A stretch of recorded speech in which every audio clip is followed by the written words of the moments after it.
Hello guys, welcome to our channel Chandan Sharma classes, and this is Swapnil Singh, and today we will learn about refraction of light, laws of refraction under different conditions, and this is the fourth part for ACF Ranger paper 2 for physics.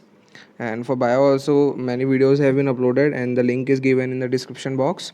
Okay, so in this video we will learn about some topics related to refraction and laws of refraction under different condition. And if you have not subscribed the channel, then please subscribe the channel, and if you have subscribed it, so press the bell icon so that you can get the notifications of further uploaded videos. And here is the description link for the pdfs of the notes that we are uploading in this videos. So this is the link and you can go through it so that you can get the notes. Okay, so let's continue. तो आज का video शुरू करने से पहले मैं आप लोगों को बता दूं कि इसके पहले मैंने 3 वीडियोस और अपलोड करी हैं फिज़िक्स के लाइट टॉपिक पर। तो आप लोगों को तो बेसिकली मैं आप लोगों को ये बहुत इंपॉर्टेंट चीज़ बताना चाह रहा हूँ कि जो आप लोगों के सिलेबस में जो टॉपिक्स दिए हुए हैं, जैसे कि तो ये बाकी तीनों वीडियोस में वो कवर हो चुके हैं वो टॉपिक्स। ये जो टॉपिक्स हैं ये आप लोगों के सिलेबस में नहीं दिया है, but most of the question light के टॉपिक से आप लोगों के इन टॉपिक्स से कवर हुए हैं, रिफ्रैक्शन ऑफ लाइट से, लेंस से। बट आप लोगों के सिलेबस में क्या दिया है? रिफ्लेक्शन, रिफ्रैक्शन, ये सारी चीज़ें। रिफ्रैक्शन नहीं दिया है, laws of reflection and image formation by mirrors, spherical surfaces. तो इन सब टॉपिक्स के बारे में आप लोगों के सिलेबस में दिया है, बट ये जो टॉपिक्स हैं ये आप लोगों के सिलेबस में नहीं दिया है। बट आप लोगों को मैंने प्रीवियस कुछ क्वेश्चन पेपर्स उठा करके उसमें कुछ क्वेश्चंस देखे, तो आप लोगों के जो मैक्स टू मैक्स क्वेश्चंस हैं वो इन सब टॉपिक्स से पूछा गया है।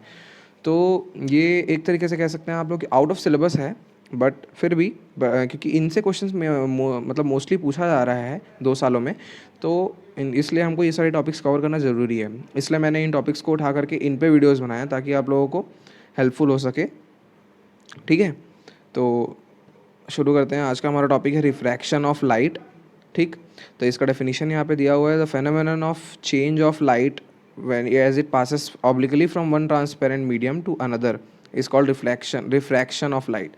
तो पिछले की 3 वीडियोस जिन्होंने भी नहीं देखा वो आ जाकर देख सकते हैं। रिफ्लेक्शन क्या होता है उससे रिलेटेड सारी चीज़ें मैंने इसमें डाउट क्लियर कर दी हैं। हालांकि रही बात क्वेश्चंस की, तो क्वेश्चंस मैं इसके आगे और भी कुछ वीडियोस डालने वाला हूँ, उसमें मैं सिर्फ क्वेश्चंस और इन सब टॉपिक से रिलेटेड किस तरीके के क्वेश्चन आ सकते हैं या किस तरीके के क्वेश्चन पूछे गए हैं, मैं सारी चीज़ें बताऊँगा। ठीक, तो आगे बढ़ते हैं। रिफ्रैक्शन, तो रिफ्रैक्शन आप लोग देख सकते हैं इसमें होता क्या है। ठीक है, मैं आप लोगों को ये डायग्राम के थ्रू समझा रहा हूँ ताकि आप लोग को ईजिली समझ में आ जाए।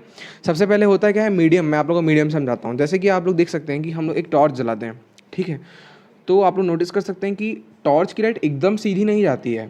आप लोग देख सकते हैं वो स्प्रेड होती है, मतलब बहुत ज़्यादा एरिया में दिखाती है। टॉर्च छोड़ दीजिए, जैसे आप लोग ट्यूबलाइट ले लीजिए, लाइट ले लीजिए, तो एक सिंगल होल्डर पे भी हम लगाते हैं उस लाइट, तो पूरे रूम में फैल जाती है। तो वो कैसे फैलती है? यदि मान लीजिए लाइट एकदम स्ट्रेट ट्रैवल कर रही है, तो वो कैसे इधर उधर कैसे फैलेगी उसकी लाइट रेस, है ना? तो यही क्वेश्चन दिमाग में यदि उठता है मान लीजिए, तो ये क्यों होता है? कि ये रिफ्रैक्शन ऑफ लाइट की वजह से होता है, ये प्रॉपर्टी है एक तरीके का। और मीडियम, जैसे कि आप लोग यदि लेज़र लाइट यदि आप लोग यूज़ करें, तो उसकी लाइट आप लोग नोटिस कर सकते हैं एकदम स्ट्रेट जाती है ना, है ना? तो एकदम जहाँ पे आप लोग पॉइंट करेंगे एग्जैक्टली वहीं पे पॉइंट करेगी। तो वो एक तरीके से एक एयर के मीडियम में ट्रैवल कर रही है। तो एयर का मीडियम क्या होता है? बहुत ही रेयरर होता है। रेयरर मीडियम में आप लोगों को बताना चाह रहा हूँ क्या होता है कि जैसे ये आप लोग का एक डब्बा है, इसमें मैं खाली एयर भर दूँ, तो ये एक तरीके से आप लोग का मीडियम है। तो इसमें देख सकते हैं काफ़ी गैप होता है इन सब एयर पार्टिकल्स के बीच में। ठीक है, तो जैसे एयर में लाइट यहाँ से पास कर रहा हूँ, इसके सीधे पास हो गई, सीधे पास हो गई, सीधे पास हो गई, ये हमारा एयर मीडियम था। बट यदि वही चीज़ यदि आप लोग कभी एक एक्सपेरिमेंट कर सकते हैं कि एक ग्लास में पानी भर करके आप लोग इसमें टॉर्च की लाइट में फोकस करें, तो वो कितना ज़्यादा उसमें अंदर होकर के कितनी कम लाइट बाहर आती है। ये चीज़ आप लोगों ने नोटिस किया कभी? तो वो क्यों होता है? रिफ्रैक्शन ऑफ लाइट, क्योंकि वो एक मीडियम चेंज कर रहे हैं ना। हम मान लीजिए टॉर्च को हमने हवा में रखा है, तो हमारे सराउंडिंग में क्या है? एयर। तो एयर हमारा एक अलग मीडियम हो गया और ग्लास हमारा एक अलग मीडियम हो गया। इस डायग्राम में आप लोग देख सकते हैं, ये जो लाइन है, समझ लीजिए आप लोगों को ये एक मीडियम हो गया और ऊपर एक अलग मीडियम है, एयर। ठीक है, तो ये 2 मीडियम हो गए मान लो आप लोगों के। तो यदि लाइट रे इंसिडेंट हो रही है, यहाँ से इंसिडेंट रे देखो लिखा हुआ है यहाँ पे, तो ये हमारा एयर में थी अभी तक लाइट। अब जैसी वो ग्लास में पास हो रही है, तो यदि हवा में होती तो वो सीधा जा रही होती, ठीक है, ऐसा निकलती। बट ग्लास में होने के बाद क्या हुआ? बेंड हुआ वो। तो वो बेंड क्यों हुआ? रिफ्रैक्शन ऑफ लाइट, ये प्रॉपर्टी है एक तरीके की। तो एयर क्या हो गया हमारा, रेयरर मीडियम है। रेयरर मीडियम आप लोगों को बताया मैंने अभी कि उसमें स्पेस काफ़ी होता है उसके पार्टिकल्स के बीच में। बट डेंसर मीडियम में क्या होता है, पानी भर दीजिए आप लोग मान लीजिए, तो ये पूरा एकदम गाढ़ा गाढ़ा हो जाएगा, मतलब डेंसर हो जाएगा, थिक हो जाएगा वो चीज़। तो उससे यदि कुछ भी चीज़ यदि वही आप लोग ऑब्स्टेकल रख दूँ मैं आप लोगों के सामने, जैसे कि मान लीजिए आप खाली ग्राउंड में दौड़ रहे हैं, तो एयर हमारा मीडियम हो गया, तो आप लोग खाली दौड़ रहे हैं, तो आप लोग बिना किसी रोक टोक के जब तक आप लोग दौड़ सकते हैं तब तक दौड़ोगे। बट वही चीज़ यदि मैं वहाँ पे बैरिकेड्स रख दूँ, कुछ पत्थर मतलब बड़े बड़े बोल्डर्स डाल दूँ, तो आप लोग थोड़ा सा मुश्किल होगी, इधर उधर थोड़ा स्पीड आप लोगों की कम होगी। तो वही चीज़ यहाँ पे भी है कि एयर एक अलग मीडियम होता है और ग्लास अलग अलग मीडियम हो सकते हैं। ज़रूरी नहीं कि सब आप ग्लास लें, बट एक नॉर्मल हम एग्जांपल ले सकते हैं कि ग्लास एक डेंसर मीडियम है और एयर एक रेयरर मीडियम है। ठीक है, तो यही रिफ्रैक्शन ऑफ लाइट का डेफिनेशन क्या कहता है कि जब भी कोई लाइट यदि किसी एक मीडियम से दूसरे मीडियम में यदि ट्रैवल करती है तो उसकी स्पीड कम होती है और वो बेंड होता है नॉर्मल की तरफ। नॉर्मल क्या होता है, परपेंडिकुलर लाइन होती है जिससे हम एंगल मेजर करते हैं, एंगल ऑफ इंसिडेंस और angle of refraction. Reflection of light में भी हमने ये चीज़ किया देखी थी और रिफ्रैक्शन में भी ये है। तो यहाँ पे देख सकते हैं आप लोग कि एक लाइट रे यदि इसमें आ रही है, ठीक, तो वो स्ट्रेट पास होती, बट रिफ्रैक्शन ऑफ लाइट के कारण वो क्या हो रही है, बेंड हो रही है। तो इसका एंगल हम कैसे मेजर करेंगे, कितने एंगल पे बेंड हो रही है। एक नॉर्मल बीच में हम लाइट की लाइन खींच देते हैं, तो ये हमारा हो गया एंगल ऑफ इंसिडेंस, ये हो गया हमारा एंगल ऑफ रिफ्रैक्शन। ठीक, तो ये देखिए ये जो डायग्राम दिए हुए हैं ये बहुत इंपॉर्टेंट डायग्राम है। ये क्यों है मैं बता सकता हूँ, आप बता रहा हूँ आप लोगों को, क्योंकि आप लोगों को 2016 और 2017 दोनों के पेपर्स में, कि एक शायद मेरे ख्याल से 2017 के पेपर में एक क्वेश्चन पूछा गया था कि जब भी यदि कोई लाइट रे यदि रेयरर मीडियम से डेंसर मीडियम में आ रही है तो वो लाइट क्या होगी, रिफ्लेक्ट होगी, रिफ्रैक्ट होगी, कि ट्रांसमिट होगी, कि एब्जॉर्ब होगी, या नन। तो इसका आंसर क्या होगा, यदि देख सकते हैं आप लोग, एयर क्या है, रेयरर मीडियम है, ग्लास क्या है, डेंसर मीडियम है। तो रेयरर मीडियम में आ रही है और डेंसर मीडियम में आ रही है, तो वो क्या बेंड हो रही है ना। तो बेंड हो रही है, इसका मतलब रिफ्रैक्शन हो रहा है वहाँ पे। यदि यदि ये लाइट मान लीजिए यहाँ पे ऐसे आकर के रिफ्लेक्ट हो जाती कहीं, देखिए कुछ लाइट रेज होती हैं रिफ्लेक्ट कुछ पॉइंट पे, क्योंकि वो कंडीशन हमको यहाँ पे नहीं पढ़ना है। सिंपल वे मैं आप लोगों को समझा रहा हूँ कि यही चीज़ यदि यहाँ पे मिरर रखते तो ये रिफ्लेक्ट हो जाती। बट यदि एक मीडियम से दूसरे मीडियम में ट्रैवल कर रही है, मतलब उस मीडियम के अंदर घुस रही है, तो वो क्या होगा, तो रिफ्रैक्ट होगा, है ना। तो वही चीज़ ये क्वेश्चन पूछा गया था कि रेयर मीडियम से यदि कोई लाइट डेंसर मीडियम में जा रही है तो वो लाइट क्या होगी, रिफ्लेक्ट होगी, रिफ्रैक्ट होगी। आंसर क्या है, रिफ्रैक्शन, रिफ्रैक्ट होगी। ठीक है, अब एक क्वेश्चन आप लोगों को और पूछा गया था कि ये पूछा नहीं गया था बट इसमें से क्वेश्चन देख ली। अब आप लोग देख सकते हैं यदि इन रेयर डेंसर मीडियम से यदि क्वेश्चन आप लोगों के पूछे जा रहे हैं तो ये क्वेश्चन भी तो इसमें से बन सकता है। मैं आप लोगों को बताता हूँ, यहाँ पे देख लीजिए। अब रेयरर मीडियम से डेंसर मीडियम में जा रही है, तो ये देखो ये हमारा नॉर्मल हो गया, ये इंसिडेंट रे हो गया, तो ये एंगल ऑफ इंसिडेंस हो गया। ठीक, अब ये लाइट रे बेंड हो रही है, तो किसकी तरफ बेंड हो रही है, नॉर्मल की तरफ। ये है हमारा नॉर्मल, ठीक है, और ये हमारी लाइट रे है, तो ये किसकी तरफ बेंड हो रही है, नॉर्मल की तरफ, है ना। मैं एंगल ऑफ इंसिडेंस ऐसा कर दूँ तो ये और बेंड होती है, इधर खड़ा कर दो तो वो तो नॉर्मल से ही चली जाएगी। तो वही चीज़ है। तो इससे क्वेश्चन ये भी पूछा जा सकता है कि जब रेयरर मीडियम से डेंसर मीडियम में यदि लाइट जा रही है तो वो किसके तरफ बेंड होगी, जाहिर सी बात है नॉर्मल की तरफ, है ना। और अब दूसरे में देखिए आप लोग, एयर रेयरर मीडियम था, ग्लास डेंसर मीडियम है। मैं आप लोगों को डिफरेंस बता चुका हूँ। रेयरर मीडियम की जिसमें बहुत गैप होती हैं और डेंसर मीडियम थिक होता है, तो वो उसमें से लाइट को ईजिली पास होने नहीं देता है। ठीक, तो ये देखो आप सेकंड इसमें देख सकते हैं, ये एक आप लोगों का डेंसर मीडियम है और एयर क्या है आप लोगों का, रेयरर मीडियम है। ठीक, तो लाइट रे यदि डेंसर मीडियम से पास होकर के रेयरर मीडियम में जाए तो वो किधर बेंड होगी, तो अवे फ्रॉम, आप लोग का आंसर क्या होगा, अवे फ्रॉम द नॉर्मल। मतलब कि यदि मैं ये चीज़ बता रहा हूँ आप लोगों को, यदि मैं आपको यहाँ से करूँगा ना, ये लाइट ऐसे आएगी तो ये किधर जाएगी, ऐसा जाएगी, मतलब थोड़ा सा और कम बेंड होगी, तो क्या है, नॉर्मल से दूर जाएगी, है ना। तो यही चीज़ आप लोगों को डिफरेंस है कि जब लाइट रेज यदि आप लोगों का एक मीडियम से दूसरे मीडियम में ट्रैवल हो रही है तो रेयरर मीडियम से यदि डेंसर मीडियम में जाएगा तो वो नॉर्मल की तरफ बेंड होगा, बट डेंसर मीडियम से यदि रेयरर मीडियम में जाएगा तो वो नॉर्मल के दूर भागेगा, अवे फ्रॉम नॉर्मल। ठीक है, बात समझ में आ गई आप लोगों को। आगे बढ़ते हैं, इसमें देख सकते हैं ये चीज़ बोल रहा हूँ कि नॉर्मल है, यदि मान लो एकदम खड़ी लाइट गिरेगी तो वो सीधा चले जाएगी, बट यदि किसी एंगल पे गिरेगी तो वो बेंड होकर के थोड़ा नॉर्मल की तरफ बेंड होगी, है ना। रेयरर मीडियम से डेंसर में आ रहा है, डेंसर से रेयरर में जाएगा तो नॉर्मल के दूर भागेगी, और है ना, और रेयरर से डेंसर में आएगा तो नॉर्मल की तरफ भागेगी। ठीक है, इससे क्वेश्चन पूछ सकता है आप लोगों को, क्योंकि एक क्वेश्चन पूछा गया है, तो मैं इसलिए आप लोगों को ये टाइप समझा रहा हूँ कि इससे और किस किस तरीके के क्वेश्चन बन सकते हैं। तो ये क्वेश्चन आप लोगों का बन सकता है डेफिनेटली, मैं बता रहा हूँ, क्योंकि उस तरीके का आप लोगों का एक क्वेश्चन आ चुका है। ठीक है, तो ये देखिए आप लोगों का ये यहाँ पे लिखा हुआ है। पहला ए क्या था अपना, from rarer medium to denser medium. दूसरा क्या है, डेंसर टू रेयरर मीडियम और no refraction for normal incidents. एक आप लोग को एक इसमें एक क्वेश्चन ये भी पूछ सकता है कि जब यदि लाइट रेज यदि आप लोगों का नॉर्मल एक मीडियम से दूसरे मीडियम में ट्रैवल कर रहा है तो वो क्या होगा, तो नो रिफ्रैक्शन होगा वहाँ पे। ठीक, अब आगे बढ़ते हैं। देख सकते हैं आप लोग यहाँ पे, ये इसीलिए मैंने ये सब थ्योरी में भी लिख दिया है ताकि आप लोगों को अच्छे से समझ में आ सके, यदि आप लोगों को ऊपर नहीं समझ में आया तो। देखो ऑब्जर्वेशन क्या है, जो डायग्राम था ना, देखो वो डायग्राम मैं आप लोगों को अलग से नोट्स में क्यों डाल रहा हूँ, क्योंकि ये लाइट ऐसी चीज़ है ना कि आप लोगों को इमेजिन करना होगा सब चीज़ें, मैं आप लोगों को प्रैक्टिकली करके दिखा नहीं सकता, है ना। तो इमेजिनेशन में यदि चलना है आप लोगों को, मान लीजिए, तो डायग्राम से जब तक आप लोगों को क्लियर नहीं होंगे तो कैसे समझ में आएगा, प्रैक्टिकली समझना है, इमेजिन करना है आप लोगों को सब चीज़। तो इसलिए ऑब्जर्वेशन क्या है, उन तीनों डायग्राम से क्या है, देखो मैंने आप लोगों को वो चीज़ बताया था वर्बली भी, यहाँ पे थ्योरेटिकली भी लिखा हुआ कि when a ray of light passes from an optically rarer medium to denser medium, जब भी कोई लाइट यदि ऑप्टिकली रेयरर मीडियम से डेंसर मीडियम में जाएगी, it bend towards the normal. इससे क्वेश्चन आ सकता है, ठीक, कि जब भी रेयरर से डेंसर में जाएगी तो वो बेंड नॉर्मल की तरफ बेंड होगा। और सेकंड क्या है, when a ray of light passes from an optically a denser to a rarer medium, कि डेंसर से रेयरर मीडियम की तरफ जाएगा तो वो क्या होगा, it bend to away from the normal. इसका मतलब वो नॉर्मल से दूर भागेगा, ऊपर क्या है, नॉर्मल की तरफ भागेगा, नॉर्मल से दूर भागेगा।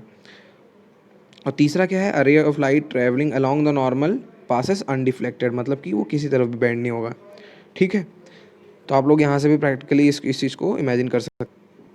देखिए फ्रेंड्स, मैं आप लोगों को ये सारी चीज़ें इसलिए बता रहा हूँ क्योंकि क्या है ना, आप लोगों के इसमें सिलेबस से बाहर से भी क्वेश्चंस पूछ रहा है। ठीक है, तो आप लोगों का एक टॉपिक और है आगे, एक थोड़ा टफ नहीं है कह सकते हैं, लेकिन हाँ फिर भी मतलब थोड़ा दिमाग लगाना पड़ेगा। तो यदि आप लोग इसमें कुछ बेसिक्स यदि नहीं समझ में आ रहे हैं तो आप मेरे पिछले वीडियोज़ जा करके देख सकते हैं, क्योंकि मैंने उसमें काफ़ी बेसिक्स भी बताया हुआ था। ठीक है, तो आगे बढ़ते हैं। इसमें आप देख लो, लॉज ऑफ रिफ्लेक्शन पढ़ा था हमने कुछ वीडियोज़ में, पिछले वीडियोज़ में, तो इसमें लॉज ऑफ रिफ्रैक्शन है, इसमें से भी क्वेश्चन पूछ सकता है। ठीक है, तो सबसे हमारा पहला लॉ क्या कहता है कि the incident ray, the refracted ray and the normal to the interface at the point incidence all lie in the same plane. मतलब कि, रुको डायग्रामेटिकली समझा रहा हूँ आप लोगों को।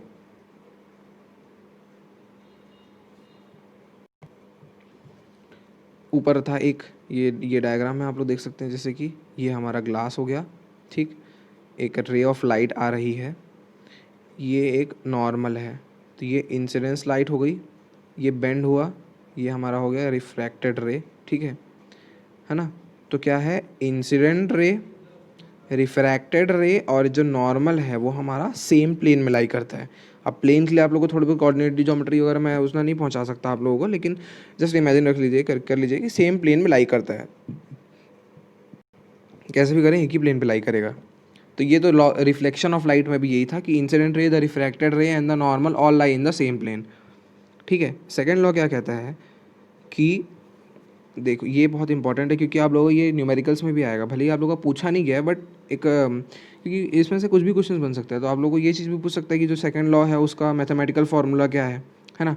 तो the ratio of the sine of angle, sine बोले तो जो साइन थीटा कॉस थीटा होता है उसमें ट्रिग्नोमेट्री का, वही चीज़ है कि the ratio of the sine of the angle of incidence, मतलब sine of I, sine of I मतलब क्या है, sine of the angle of incidence. Angle of incidence देख लो हम लोग का ये एंगल मतलब ये हमारा इंसिडेंट रे होगा, है ना, और ये हमारा हो गया नॉर्मल, तो ये हमारा क्या हो गया, एंगल ऑफ इंसिडेंस। तो एंगल ऑफ इंसिडेंस जैसे मान लीजिए 30 डिग्री है, तो साइन 30 डिग्री ऐसा लिखेंगे कि साइन 30 डिग्री डिवाइड बाई, अब यदि ये रिफ्रैक्ट हो रहा तो ये ऐसे बेंड होगा, है ना, तो ये हो गया हमारा एंगल आर। तो एंगल आर क्या है हमारा, एक तरीके से यदि हमने जस्ट सपोज कर लेंगे तो क्या हो जाएगा, साइन ऑफ एंगल मान लीजिए 40 डिग्री है, नहीं 20 डिग्री है, कम होगा, एंगल ऑफ इंसिडेंस हमेशा कम होगा, तो 20 डिग्री यदि हमारा रिफ्रैक्शन है तो साइन 30 बाई, है ना, क्या हो जाएगा, sine 30 by sine 20 equals to क्या हो जाएगा, एक कांस्टेंट वैल्यू आएगी, तो वो क्या होगा हमारा रिफ्रैक्टिव इंडेक्स कहलाता है। देख लीजिए आप लोग का, ये देखिए यहाँ पे देखिए दिया हुआ है ना, ये देखिए यहाँ पे इस चीज़ का डेफिनेशन के फॉर्म पे भी लिखा हुआ है कि the ratio is called the refractive index of the second medium with first medium with respect to first medium. इसका मतलब ये सेकंड लॉ क्या कहता है मैं आप लोगों को बताता हूँ कि sine of angle of incidence by sine of angle of refraction is equals to a constant value आती है हमेशा। ये सेकंड लॉ ऑफ रिफ्रैक्शन है, याद रखना होगा आप लोगों को। मैथमेटिकली ये ऐसा होता है क्योंकि इसमें से भी क्वेश्चन पूछ सकता है आप लोगों को, ठीक है। देखो मैं आप लोगों को ये आउट ऑफ सिलेबस पढ़ा रहा हूँ इसलिए, तो क्या है ना, मैं आप लोगों को एक बताता जा रहा हूँ कि बीच बीच में कि इस वीडियो को पूरा देखना होगा आप लोगों को, क्योंकि बेसिक्स बता रहा हूँ कि किस किस टॉपिक से किस किस तरीके के क्वेश्चंस पूछ सकता है, क्योंकि है ना इस टाइप के क्वेश्चंस भी पूछे गए हैं। क्योंकि लाइट की स्पीड पूछा है, किसमें वेवलेंथ पूछा है, तो ये सब चीज़ें भी पूछ सकता है ना। अब आगे क्या है, द रेशियो, तो ये जो रेशियो है sine of angle of incidence by sine of angle of refraction, ये जो कांस्टेंट वैल्यू आएगी वो क्या होता है, रिफ्रैक्टिव इंडेक्स बोलते हैं उस चीज़ को। याद रखना होगा आप लोगों को, रिफ्रैक्टिव इंडेक्स क्या होता है, जो sine of angle of incidence divide by sine of angle of refraction होता है वो होता है रिफ्रैक्टिव इंडेक्स, ठीक है। अब इसकी थोड़ी सी हिस्ट्री जान लेते हैं कि जो सेकेंड लॉ जो था वो सबसे पहली बार किससे दिया गया था, deduced by a Dutch scientist. Scientist जो था वो डच का था, डच साइंटिस्ट था विलीबोर्ड स्नेल इन 1621। ये हिस्ट्री है सेकेंड लॉ की, ठीक है। तो इसलिए क्या है, इस लॉ को स्नेल्स लॉ भी बोला जाता है, स्नेल्स लॉ ऑफ रिफ्रैक्शन कहा जाता है, क्योंकि क्योंकि ये डच साइंटिस्ट उसका नाम था कि विलीबोर्ड स्नेल 1621 में इसको डिड्यूस किया था, तो इसलिए इसको स्नेल्स लॉ ऑफ रिफ्रैक्शन भी कहा जाता है। तो आप लोग को इससे ये भी क्वेश्चन पूछ सकता है कि जो स्नेल्स लॉ ऑफ रिफ्रैक्शन है वो कौन सा लॉ ऑफ रिफ्रैक्शन है, फर्स्ट लॉ है कि सेकंड लॉ, ये भी क्वेश्चन बन सकता है आप लोग को, है ना, ठीक है। तो आगे बढ़ते हैं। रिफ्रैक्टिव इंडेक्स वही चीज़ है, the refractive index of a medium for a light of a given wavelength may be defined as the ratio of the speed of light in vacuum to its speed in that medium. मतलब ऊपर क्या था कि ये एक और formula है, ठीक है, आगे दिखा दिया होगा, ठीक। ये देखिए ये आप लोगों का फार्मूला है, ये आप लोगों को याद रखना होगा, ये भी आप लोग के एग्जाम में पूछ सकता है कि रिफ्रैक्टिव इंडेक्स ऑफ लाइट क्या होगा, लाइट क्या होगा, स्पीड ऑफ लाइट। तो लाइट की स्पीड वैक्यूम में क्या होती है वो आप लोगों ने न्यूमेरिकल में दिया होगा, divide by speed of light in that medium, है ना। तो इसका जो रेशियो होता है इस चीज़ को हम लोग रिफ्रैक्टिव इंडेक्स इसको भी बोलते हैं। दो तरीके का रिफ्रैक्टिव इंडेक्स होता है, ठीक है। एक होता है sine of I by sine of R, और ये होता है speed of light in vacuum by speed of light in medium. Refractive index को हम लोग म्यू से डिनोट करते हैं, स्पीड ऑफ लाइट को सी से, और मीडियम में, ठीक है, वी से। अब ये देख सकते हैं आप लोग रिफ्रैक्ट, अब देखो इससे भी आप लोगों को क्वेश्चन बनेगा, पता है बहुत बेसिक बेसिक तरीके का क्वेश्चन है यार, क्योंकि ना आप लोगों को इसमें क्या करना होगा कि जो फार्मूलाज वगैरह हैं ये सारी चीज़ें भी याद रखनी होंगी। जैसे वेवलेंथ वगैरह याद रखना पड़ा था, उसमें मैंने पिछले वीडियो में बताया था लाइट का वेवलेंथ क्या होता है, वेवलेंथ के फॉर्म में, नैनोमीटर के फॉर्म में क्या होता है। तो वही चीज़ इसमें है कि रिफ्रैक्टिव इंडेक्स कितने फॉर्म में पूछा जा सकता है ना। तो कितने फॉर्म में देख लो आप लोगों को। सबसे पहला क्या था, अभी बताया था मैंने आप लोगों को कि क्या बोलते हैं, sine of I by sine of R था, स्नेल्स लॉ था। अभी ऊपर मैंने क्या बताया कि speed of light in medium by speed of light in vacuum, ये भी एक था। और ये तीसरा क्या है, refractive index of a medium may be defined as the ratio of wavelength of light. जो वेवलेंथ ऑफ लाइट होता है वैक्यूम में, है ना,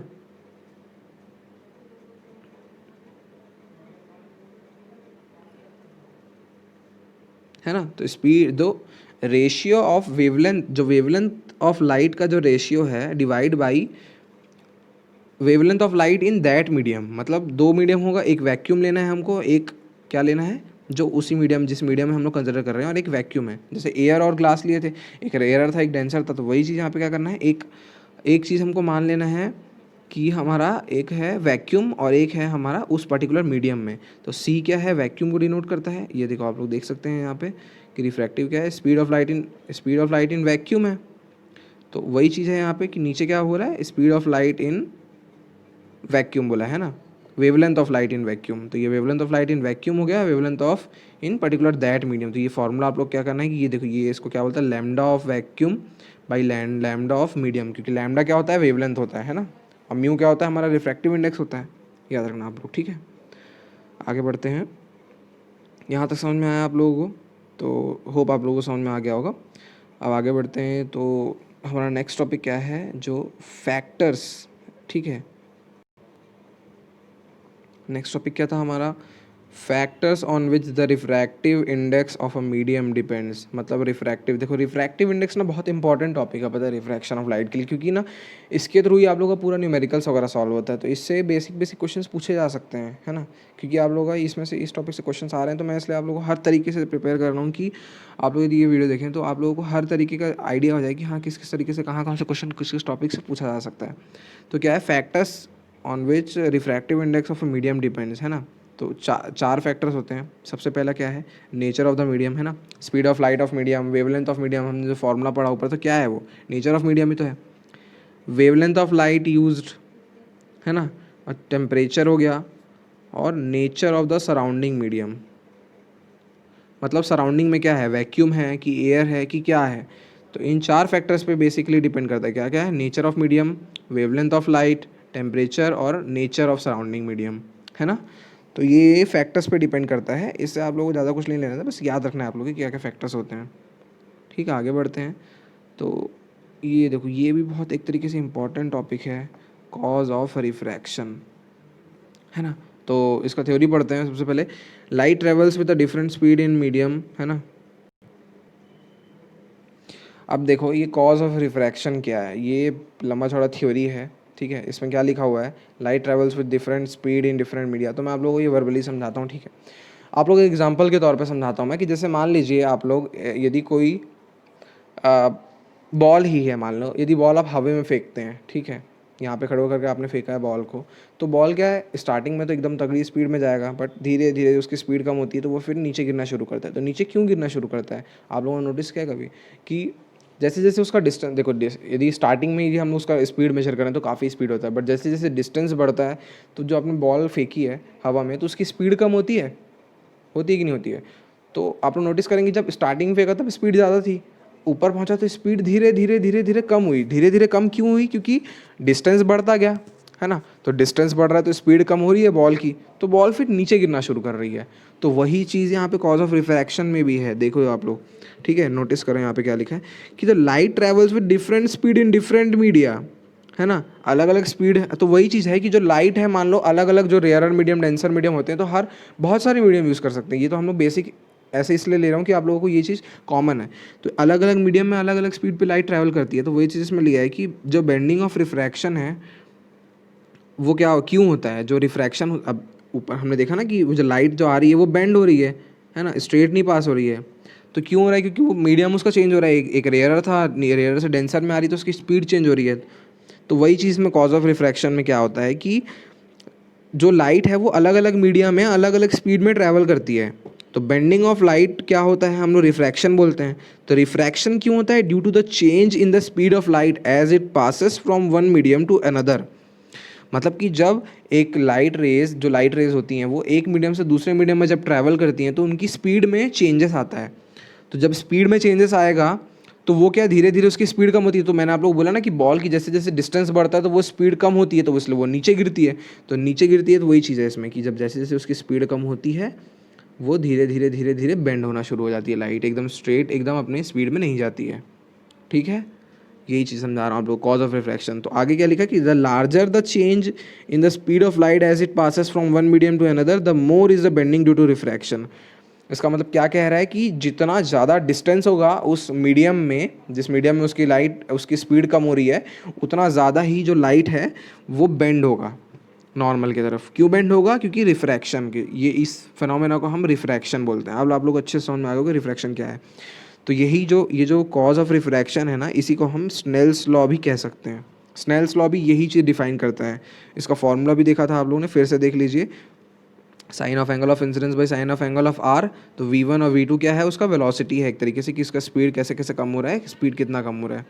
तो वो एक जो कांस्टेंट वैल्यू आएगी वो होता है हमारा रिफ्रैक्टिव इंडेक्स। मतलब इतना इंडेक्स यदि हम यूज़ करेंगे तो लाइट इतने एंगल पे बेंड होगी, ये सारी चीज़ें हमको पता चल जाती हैं, ठीक है। तो यहाँ तक होप आप लोगों को समझ में आ गया होगा।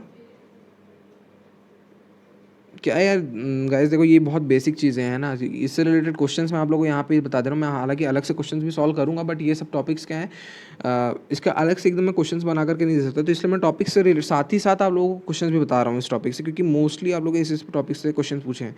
तो अब बहुत बेसिक बेसिक भी पूछ रहा है, क्योंकि डीपली पूछ रहा है क्वेश्चन एसीएफ के पेपर में। हालांकि सिर्फ एसीएफ के लिए काम नहीं आएगा, यदि आप लोग सीजीपीएससी वगैरह की भी तैयारी यदि कर रहे हैं तो उसमें भी इससे भी डीप पूछेगा, है ना। तो इन सब से टॉपिक से भी क्वेश्चंस पूछ सकता है, तो इसलिए आप लोगों को ये सब चीज़ें पता होना ज़रूरी है, ठीक है।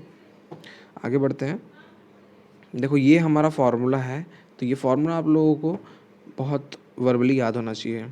तो यदि आप लोगों को वीडियो पसंद आ रहा है या समझ में आ रहा है तो लाइक शेयर और सब्सक्राइब कर दीजिएगा, ठीक। तो आगे क्या देखो, ये देखो ये हम लोग का कुछ ऑब्जर्वेशन है, ठीक है। ऑब्जर्वेशन मतलब क्या है कि उस ये जो टॉपिक था उससे हम क्या क्या रिज़ल्ट फॉर्म कर सकते हैं, है ना। मतलब क्या क्या हम उससे समझ में आया हमको। देखो मैंने आप लोगों को जो चीज़ें समझाई थी ना ऊपर, कि रेयरर मीडियम से डेंसर में जाएगा तो क्या होगा, डेंसर से रेयरर में जाएगा तो क्या होगा, वो ये उसी चीज़ का मैथमेटिकल एक तरीके से है कि वी क्या है हमारा, रिफ्रैक्टेड रे जो है ना उसका स्पीड है, ठीक है। और यू क्या है हमारा, इंसिडेंट रे का स्पीड है। तो वी यदि जब ज़्यादा बड़ा होगा यू से, है ना, और यू डैश क्या है, बड़ा होगा 1 से, तो देखो आगे क्या लिखा है, जो एंगल ऑफ इंसिडेंस है, मतलब साइन ऑफ आई है जो उसकी वैल्यू आएगी, वो साइन ऑफ आर से यदि बड़ी है, इसका मतलब एंगल ऑफ इंसिडेंस जो था हमारा, देखो आप लोग ये एंगल ऑफ इंसिडेंस है, ये एंगल ऑफ रिफ्लेक्शन है, ठीक है। ये नॉर्मल खींच दिया, तो ये जो एंगल ऑफ इंसिडेंस है, मान लो यदि ये 40 डिग्री है ना, और जो एंगल ऑफ रिफ्रैक्शन है वो 20 डिग्री है।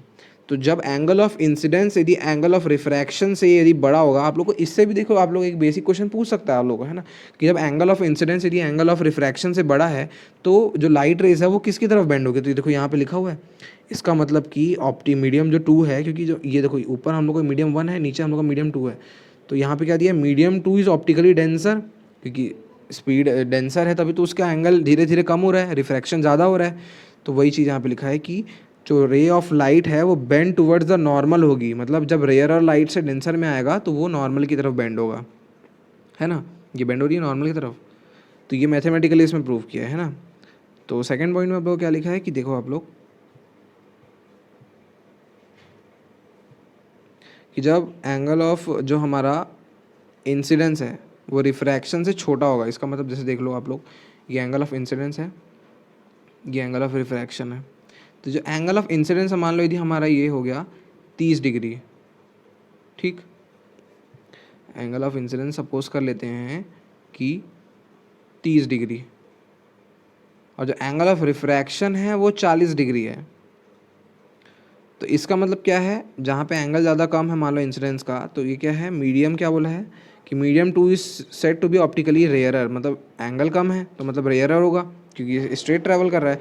और मीडियम 1 हम लोग डेंसर सपोज कर लेते हैं। तो जब भी एंगल ऑफ इंसिडेंस यदि आप लोगों का क्या होता है, एंगल ऑफ इंसिडेंस यदि आप लोगों का छोटा हो एंगल ऑफ रिफ्रैक्शन से, तो लाइट क्या है, डेंसर से रेयरर में जा रही है, समझ लीजिए आप लोग, है ना। तो इसलिए वो bend away from the normal होगी डेंसर मीडियम से रेयरर मीडियम में जाने में। ये आप लोगों को याद रखना है कि जब एंगल ऑफ इंसिडेंस आप लोगों का बड़ा होगा रेयरर रिफ्रैक्शन से, एंगल ऑफ रिफ्रैक्शन से, तो लाइट क्या होगी, नॉर्मल की तरफ बेंड होगी। बट जब एंगल ऑफ इंसिडेंस छोटा होगा एंगल ऑफ रिफ्रैक्शन से, आप लोगों की लाइट क्या होगी, नॉर्मल से दूर भागेगी। तो ये छोटा सा आप लोगों का ऑब्जर्वेशन था, ठीक है। So thank you guys, this is Swapna Singh and that's all in this video. हम आगे भी इस टॉपिक को कंटिन्यू करेंगे, बट इस वीडियो में इतना ही। आई होप आप लोगों को सब चीज़ समझ में आया होगा। यदि आप लोगों को सब चीज़ समझ में आई है तो then please subscribe the channel and don't forget to like the video, and if you have subscribed the channel then press the bell icon so that you can get the notification of the further uploaded videos। और आप लोग PDF link में जा करके देख सकते हैं, उसमें ये सारे नोट्स हम लोग अपलोड करते रहते हैं टेलीग्राम में, और बाकी सारे प्रीवियस वीडियोज़ का लिंक डिस्क्रिप्शन बॉक्स में मैं डाल दे रहा हूँ। So I hope you will like the video. Thank you.